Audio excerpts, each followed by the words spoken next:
Hello, welcome to Sports Today. So we are now at the round of 16 stage of Euro 2020. This has been some entertaining football so far in the group stages with the six groups and some teams that have really exceeded expectations, some teams that have disappointed, and some teams, that kind of scared their fans and reached there at the end. There are some a team like Spain, for instance, where there was so much talk around the fact that there was no Real Madrid player in the squad, and things were looking a little gloomy for them. But ultimately, at the end, they are in the round of 16. Of course, I have with me Chinmoy Roy to talk about who the favorites could be, what a possible quarterfinal lineup could look like, and what to expect now from the top 16 teams of the European Championship 2020. Chinmay, thank you for joining me. But before I come to you with your lineup and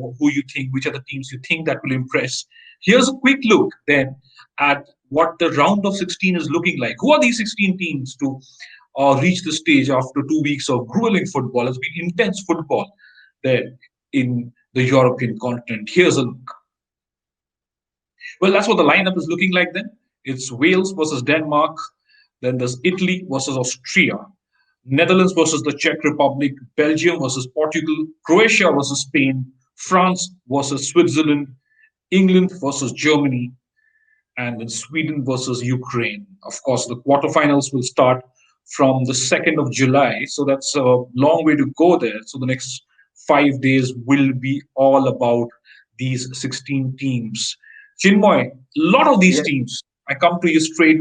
We'll talk about these games one at a time. But you look at Italy, extremely dominant. You look at Belgium, they have impressed. You look at Spain, they gave their fans a bit of a scare before they reached the round of 16, the knockout stages. Then, of course, Germany and England, they're always interesting. And England, Germany, by the way, that has a nice historic ring to it, of also on the football field. We'll come to that. But first, then, your take on Wales versus Denmark, and how do you think these teams will fare up, stacking up with the quarterfinals, Chinmay? Yes, Rajesh, as you said very nicely.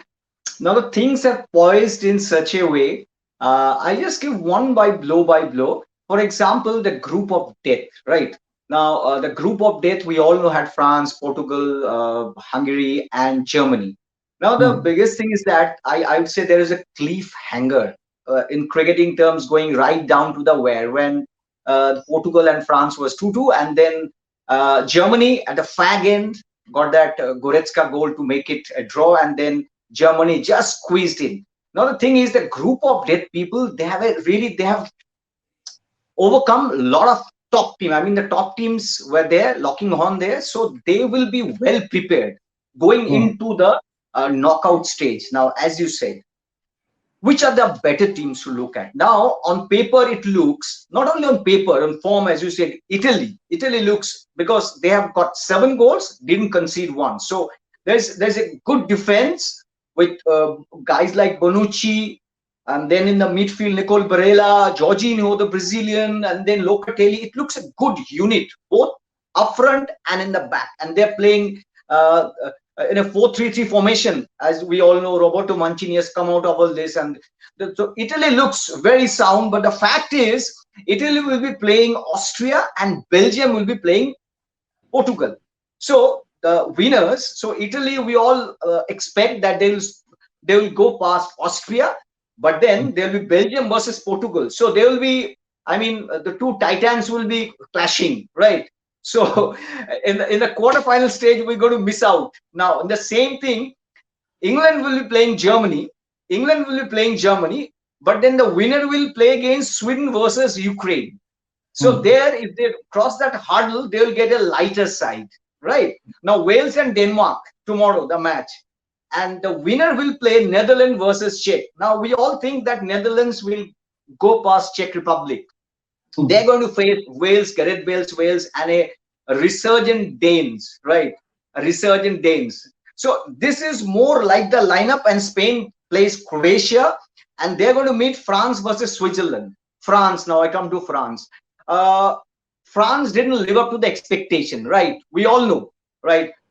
They won one match and drew two, got 5 points. But the fact is that was a group of depth, and they didn't play badly. Again, they're playing a formation. France is playing a formation which is at times 4-3-2-1, then they're reverting to 4-3-3. That's Didier Deschamps style. That's why he's been criticized. Even players were not comfortable because he's just dabbling around with his formation. But then France looks to be most of the players in form, right? So, and France didn't pick in the earlier stages. We are discussing that the teams that don't pick too early, they gradually pick. They're eventually going to clinch that title. So the thing as it stands, Italy versus Croatia. Okay, Italy obviously is going to win. Then France, Switzerland. So again, two titans are clashing. So that's the scenario we all looking at, right? The saddest part is that yes. Go on. The saddest part is that in the pre-quarter final, as it moves to the quarter final, we're going to see. I mean, goodbyes now on the big teams. That's the draw. Now, this is also where things really get interesting in any football. Right. Whether you're talking of the Euro, World Cup. This is because there are obviously no draws. It goes to extra time. It goes to penalty shootouts. If you have a strong enough heart to take these games on. But the interesting thing is also, we're talking about stats. We'll also give some numbers to our viewers. In Wales versus Denmark, that's the first game from the round of 16. In their previous 10 meetings, in their previous 10 matches, there's been no draw. So it's obviously Denmark have won 6 out of those games. Wales have won 4. So, and now obviously we've seen how Denmark have bounced back from that. It's not just about the defeat; it's also what happened to Christian Eriksen and how they've come back. And of course, you were talking about Wales and why they stand a good chance and why this could be such an interesting game.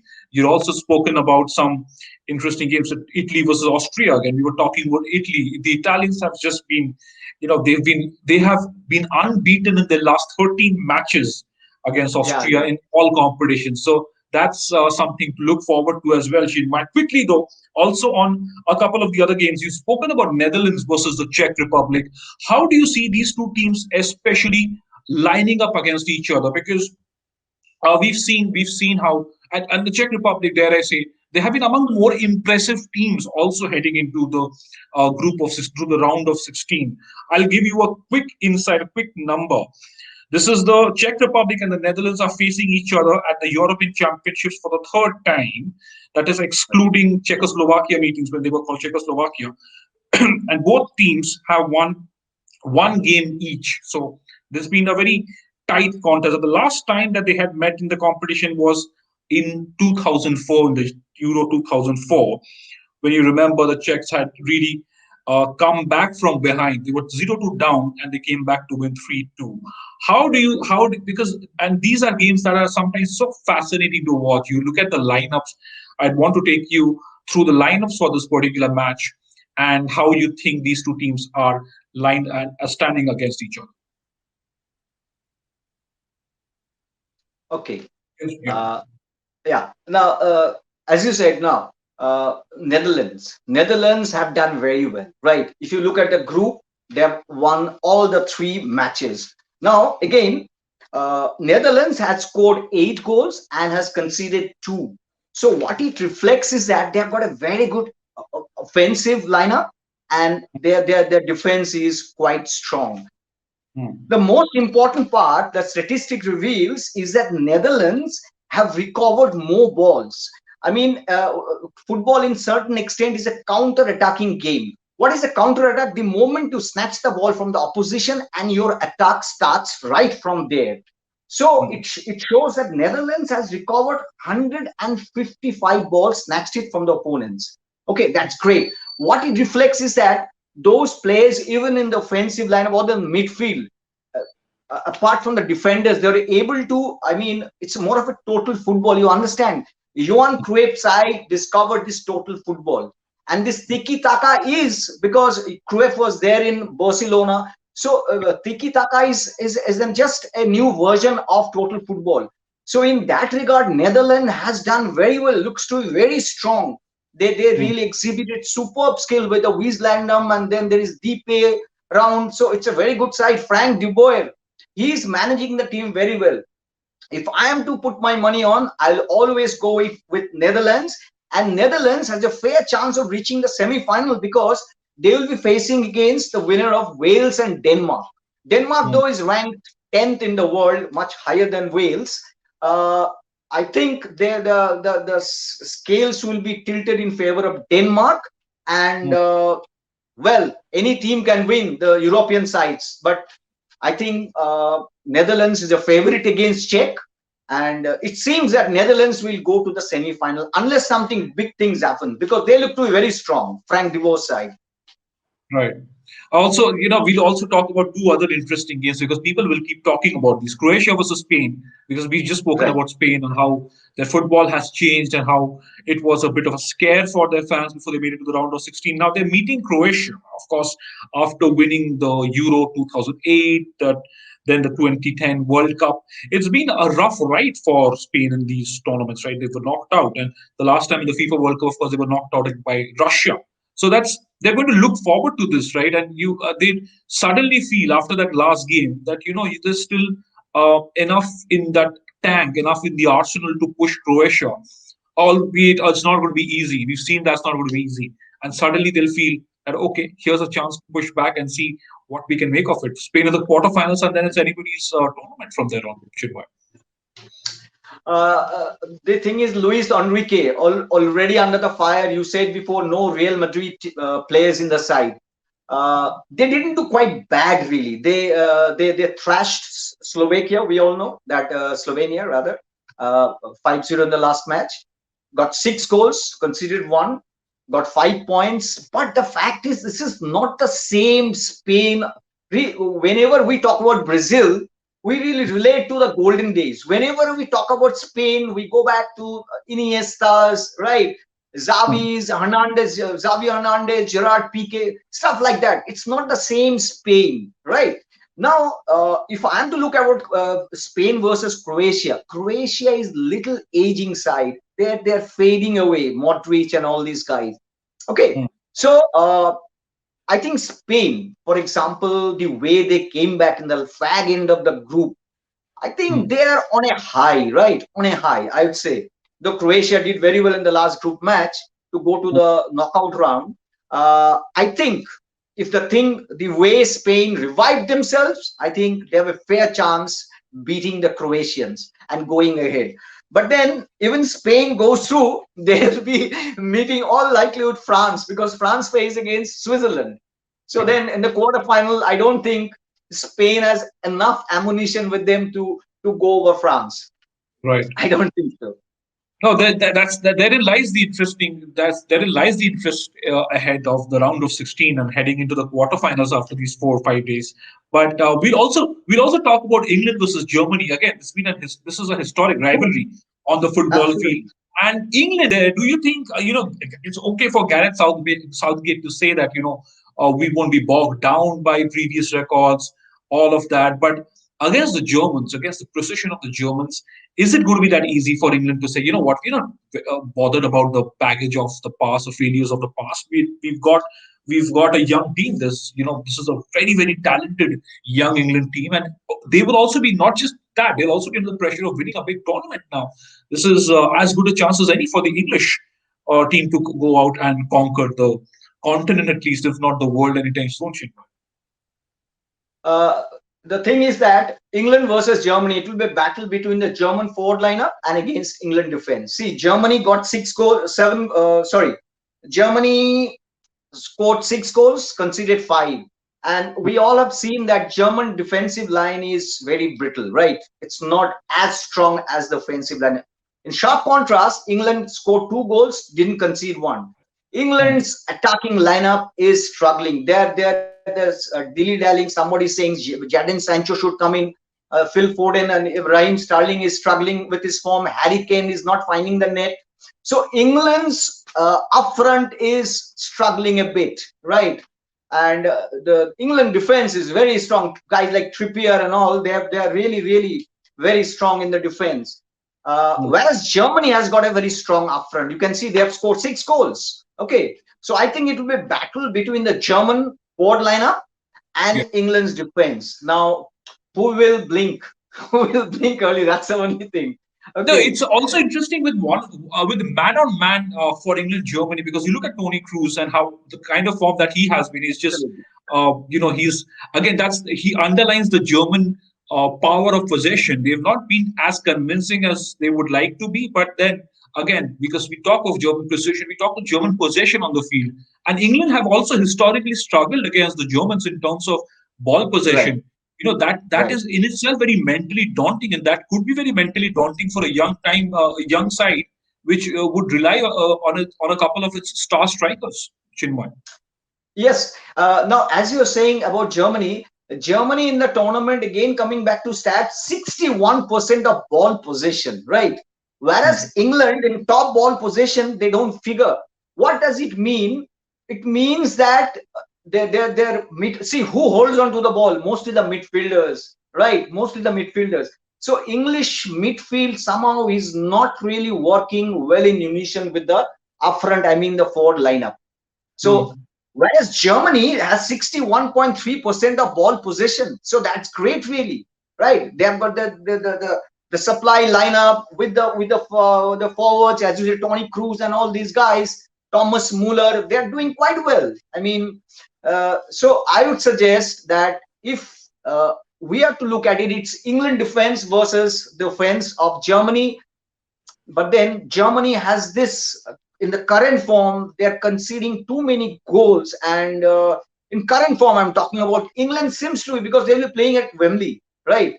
So I think England has a little edge over Germany. Yeah. Okay, I think England has a little edge over Germany. Right, like Marcus Rashford and Gareth Southgate, these guys are already Right, talking of that game, and Rashford has, of course, gone on record to say that, you know what, let's put our names in the history books and try and do something about Germany. So that'll be an interesting game, and like you said, it's going to be in Wembley. So, and the support there, it's anybody's guess. When England are playing at Wembley, we all know what this could be like. It's almost akin to saying that India are and playing a World Cup semi-final at Eden Gardens. Yeah. right. And one more thing, whoever wins has a easier access to the semi-final because they will be Yes. playing against Sweden and Ukraine, the winner of Sweden Yes, and Ukraine. yes. Right. So, So in fact, coming to that, the Sweden-Ukraine game, that's going to be another interesting one to watch out for, because I don't want to undermine football teams, and these are all champion no, players out there. But I was about to come to Sweden and Ukraine because I was thinking that this game would be fascinating, because that would also determine who England or Germany take on. And on current form, you're not going to distinguish too much between England and Germany, given their history, given their past records. So that's going to be another interesting game to watch out for, Chinmay. see, if you look at the records, if you reflect on the past, Sweden is a team who will be reaching pre-quarters and quarters, and then they will disintegrate. Right? You look into. They have been once or twice. They reached the final in World Cup. We know 1958, Brazil versus Sweden, when Pele got those goals, they lost 5-2. That's great.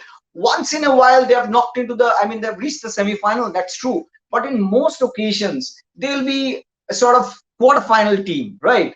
So I would always say that against Ukraine, Sweden is a favorite. There's no doubt in it. But then once they reach the quarterfinal, they will have to face either England or Germany. There is the question mark, I think. Right, right. No, that's what's going to make that quarterfinal lineup very interesting. And we've spoken about all the games. We've given our tidbits and some nice stats and numbers as well. We've delved into the historic past of England versus Germany. But before we go, Chinmay, tonight, let us do. Why don't you tell us what you think could be the final lineup for the quarterfinals, given what has happened so far in the group stages and your expectations basis this game, basis these games. And also, before we go, I would like to talk about Portugal, because they're the defending champions. Cristiano Ronaldo has been in terrific form, and that is going to be another matchup that you'd want to go and look at. Belgium versus Portugal. That's, of course, uh, going to be played late Sunday night. That's 12:30 a.m. Monday. So that's going to be another cracker of a game. Now, again, I tell you, Portugal's have a potent forward lineup. We all know that. apart from Cristiano Ronaldo, even in the midfield, they're doing very well. Bruno Fernandes and all these guys. But then they have a brittle defensive, and Pepe is aging. Ruben Diaz already scored a goal, own goal. Now here, I would say against Belgium. Now for Belgium, there's a little bit of aging, right? A little bit of aging, but Lukaku is doing very well. Eden Hazard has come back. Okay, so De Bruyne. So their attacking lineup is quite good. Belgium versus Portugal, I think it will be two offensive teams. Who will determine who is the who hits the opposition's net more frequently. Both the team have a very weak defense. It will be an offense game. And if you go through, both the teams have scored a lot of goals in the group leagues. I just give you the stat. In the group league, Belgium has scored 6, conceded 1, and Portugal 7 goals, conceded 6. So that shows that defense is not as good as the offense. Okay, so both the teams, I will go. It will be a high-scoring game. I think it will be a high-scoring game, and Ronaldo will try his best. Portugal is quite good, but then somehow I feel, because I like Belgium, I don't know why, they're the world's #1 ranked team. Little bit of edge over Portugal, I think. Little bit.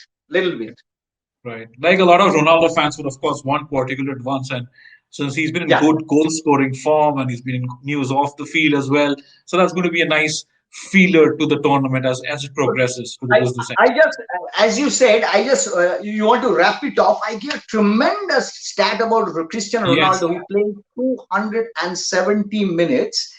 Now he scored 5 goals. He had, it's amazing really that Ronaldo is 6 on target. There is 11 attempts at the goal, 6 were on targets, and 5 were at the back of the net. So amazing really at this age. Amazing consistency. That's Cristiano Ronaldo. Absolutely. Absolute legend, absolute beast on the field, like you keep referring to him on your videos, and the fact that he's at this age, and he's so fit, so fast, so explosive, and he's so accurate. He's such a terror. He's such a terror to any opposition that is tearing into the defense and tearing into the defenses. But okay, before we go, I just take one word from your mouth. We all want that Portugal should win because he's a character. Yes. The world stage, the crowd wants to see character. There is less character in Belgium. If you compare De Bruyne with Ronaldo, yes. So we all want that Portugal should win.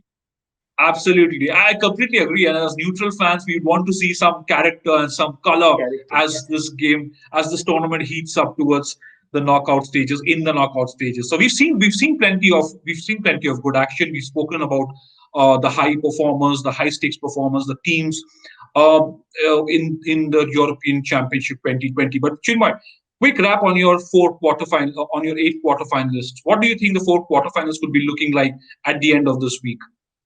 End of this week, I think it will be Netherlands versus Denmark. Okay. In all likelihood, England versus Sweden. Italy versus, I want Portugal.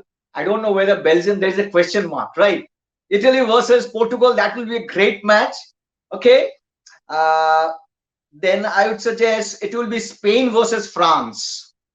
Spain versus France. And that's it. That's the 4 things. Again, I repeat, it will be Denmark versus Netherlands. It will be all likely England versus Sweden.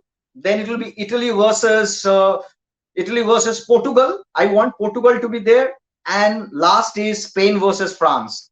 That looks likely quarterfinal lineup. I don't know whether you agree with me or not. If it does come out that way, Chinmay, we'll go back to how accurate you were in your previous scores, in your previous score readings before when we started doing the Euro shows, the previews. But it'll be a great lineup, right? If that works out. And from what you're saying, if there aren't any great upsets, because you look at some of the lineups, they're not real mismatches in the round of 16.